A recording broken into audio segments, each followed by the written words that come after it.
Hello friends, मी गायत्री आणि आज सोमवार आमच्या महाबळेश्वर ट्रिपचा शेवटचा दिवस. गेले 4 दिवस निसर्गाच्या सानिध्यात, थंडगार हवेत आणि सुंदर निसर्गरम्य ठिकाणात खूप धमाल आणि सुंदर क्षण अनुभवले. आज सकाळी लवकर उठून आम्ही पॅकिंग करून चेकआउट केले.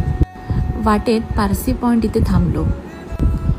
बाजूलाच रेन फॉरेस्ट नावाचं एक रेस्टॉरंट होतं. तिथे आम्ही लंचला गेलो. तिथला लंच खरंच खूप सुंदर होतं. वाव, वॉट अ व्ह्यू बघत बघतच आम्ही आमचं जेवण एन्जॉय केलं. जेवण करून आम्ही दुपारी पुण्याकडे परतीचा प्रवास सुरू केला आणि संध्याकाळपर्यंत घरी पोचलो. पुन्हा नेहमीचंच दैनंदिन जीवन सुरू झालं, पण मन मात्र अजून तिथल्याच आठवणीत रमलं आहे. ह्या व्लॉग्सना पहिल्यांदा सुरुवात केली आहे. बऱ्याच लोकांनी सांगितलेलं होतं, म्हणूनच या छोट्याशा 4 दिवसांच्या ट्रिपमध्ये म्हटलं का नाही सुरुवात करायची. म्हणूनच हा छोटासा प्रयत्न. प्रवास संपतो, पण आठवणी कायम आपल्यासोबत चालत राहतात. आठवणी या फोटोसारख्या असतात.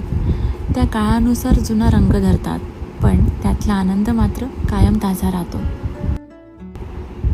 चला तर लवकरच पुन्हा भेटूयात. बाय, काळजी घ्या.